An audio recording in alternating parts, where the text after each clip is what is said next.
Salam sejahtera Malaysia, denyut nadi suara rakyat bergema di channel ini. Ketua Polis Negara akhirnya mendedahkan perkara yang sangat-sangat mengejutkan saya. Sangat mengejutkan dan sangat-sangat tidak patut berlaku di negara Malaysia. Macam mana lah kita mau bentras rasuah kalau begini? Macam mana kita mau bentras rasuah kalau begini? Setiap kali ada orang yang mau bentras rasuah, mesti kena begini. Ini memang satu yang memang memeningkan otak kepala lah. Akhirnya rakyat Malaysia tiada yang berani akhirnya untuk tampil membuat tindakan. Itulah yang terjadi apabila Ketua Polis Negara mengumumkan pemberi maklumat tentang rasuah yang berlaku di negeri Sabah sekarang ini.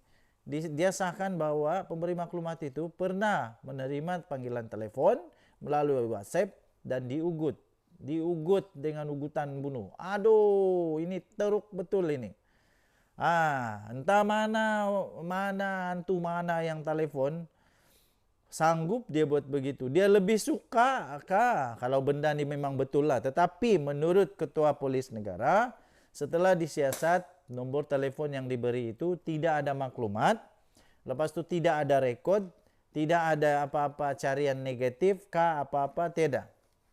Jadi masih disiasat mengikut satu akta lah, section berapa saya lupa sudah. Tapi apa yang saya mau katakan ialah janganlah buat macam begini. Macam mana negara kita mau maju kalau begini? Siapa lagi yang mau berani untuk dedahkan kalau ada benda-benda begini?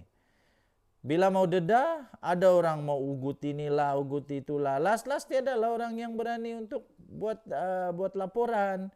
Sebab pihak berkuasa tidak boleh bertindak sesuka hati kalau tidak ada laporan. Masalahnya bila ada mau buat laporan, tak jadi begini. Jadi kepada manusia-manusia di luar sana yang cuba untuk melindungi penjenayah, berhentilah kamu buat begitu, tiada guna. Yang susah nanti rakyat, yang susah nanti diri sendiri. Nanti apa mau jawab di mahkamah?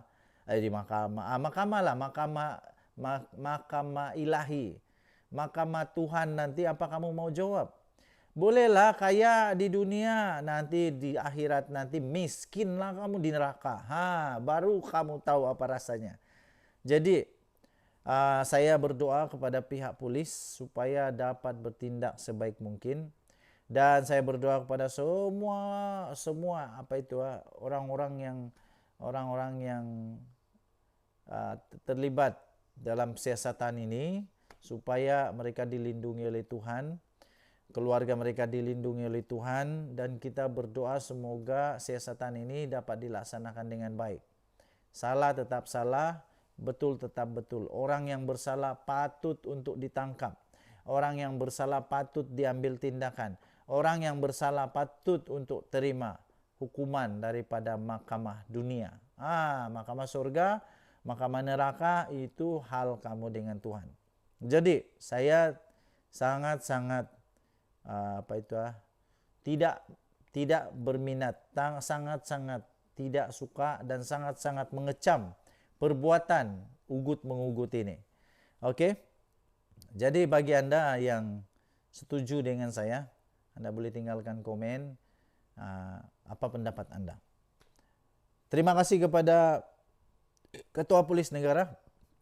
Terima kasih kepada Ketua Polis Negara yang memang bertindak sekarang ini terbaik. Saya puji sungguh-sungguh. Nampak sungguh kesungguhan polis di Raja Malaysia sekarang ini untuk bekerja sama dengan kerajaan membentras semua jenayah, termasuk yang dilakukan oleh pegawai-pegawai polis sendiri, oleh orang-orang polis sendiri. Inilah yang kita tunggu, terbaik. Okey, jadi saya berharap semoga anda yang ada hati untuk membuat laporan polis apakah, jangan takut, buat saja kerana anda dilindungi oleh undang-undang. Ada Tuhan yang melindungi anda, jangan takut. Okey, kita tinggalkan dulu cerita ini, kita jumpa lagi, bye bye. Salam sejahtera Malaysia. Sekali lagi selamat pagi tuan-tuan dan puan, selamat petang, selamat malam, selamat tengah malam, selamat minum kopi, selamat apapun yang kamu buat, selamatlah. Okey. Saya ada soalan bagi anda. Pada pendapat anda, apakah gabungan-gabungan yang sepatutnya bergabung untuk pilihan raya negeri Sabah? Patutkah Warisan bergabung dengan PJRS? Patutkah Barisan Nasional bergabung dengan KDM? Patutkah PBS bergabung dengan STAR? Patutkah? Macam begitulah. Jadi pada pendapat anda, sila tinggalkan komen anda ya.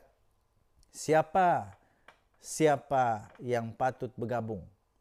Mana gabungan chemistry-nya paling sempoi, paling bagus, paling menarik, paling padu, paling boleh menang? Pada pendapat anda, apa gabungan itu? Ada penganalisis politik berkata begini, tidak mustahil untuk Warisan dan Barisan Nasional akan bergabung di dalam pilihan raya ini. Soalan saya mudah saja. Ya, memang dorang boleh bergabung. Boleh, tiada masalah. Memang senang, boleh. Boleh bergabung untuk pilihan raya. Persoalan yang pertama, macam mana dengan pembagian kerusi? Macam mana dengan pembagian kerusi? Itu persoalan yang pertama. Siap sediakah untuk berbagi kerusi? Persoalan kedua yang paling berat di antara yang paling berat, yang paling bikin pening kepala, ialah siapa nanti bakal ketua menteri. Kalau Barisan Nasional, UMNO lah kira, UMNO dan Warisan bergabung, tiba-tiba betul-betul menang, betul-betul dorang menang, betul-betul dorang juara, betul-betul dorang berjaya merampas Sabah ini daripada PJRS. Soalnya sekarang, siapa mau jadi ketua menteri Sabah? Maukah Syafiq Apdal membiarkan Bung Mokhtar jadi ketua menteri Sabah? Yang sekarang ada kes mahkamah. Kes mahkamah yang diminta untuk membela diri. Kalau tiba-tiba dia kalah pula kes mahkamah nanti, tiba-tiba kalah, apa jadi pula kepada jawatan dia sebagai ketua menteri? Waduh, pening kepala nih, pening. Tapi mau Bung Mokhtar melihat Syafiq Apdal jadi ketua menteri Sabah? Maukah UMNO melihat Presiden Warisan ini jadi ketua menteri Sabah? Sanggupkah? Jadi pening kepala. Bergabungnya senang, tiada masalah. Penganalisis politik tiada masalah untuk bergabung. Kadang-kadang penganalisis politik ini bagus dorang punya analisis, cuma saja pada saya kadang-kadang tidak lengkap sampai hujung. Analisisnya bagus, boleh bergabung dengan situasi politik sekarang ini. Memang betul dorang boleh bergabung, tapi patut dipikir pada masa depan. Pada masa akan datang, siapa yang jadi ketua menteri? Bung Mokhtar, dia boleh jadi ketua menteri, tidak masalah. Tapi masalah dia, kalau dia kalah mahkamah nanti, dia kena letak jawatan sebagai ketua menteri. Itulah nanti yang akan jadi alat untuk disebut oleh pemimpin-pemimpin warisan nanti. Bagaimana kalau dia jadi kalah nanti, kena letak jawatan juga, lagi pening kepala. Jadi mungkin tidaklah minat untuk Syafiq Apdal merelakan si Bung Mokhtar untuk jadi ketua menteri. Jadi apapun UMNO pun mungkin tidak juga minat untuk Syafiq Apdal. Karena Syafiq Apdal ini memang cebisan daripada UMNO. Jadi memang pening. Zahid Hamidi maukah Syafiq Apdal?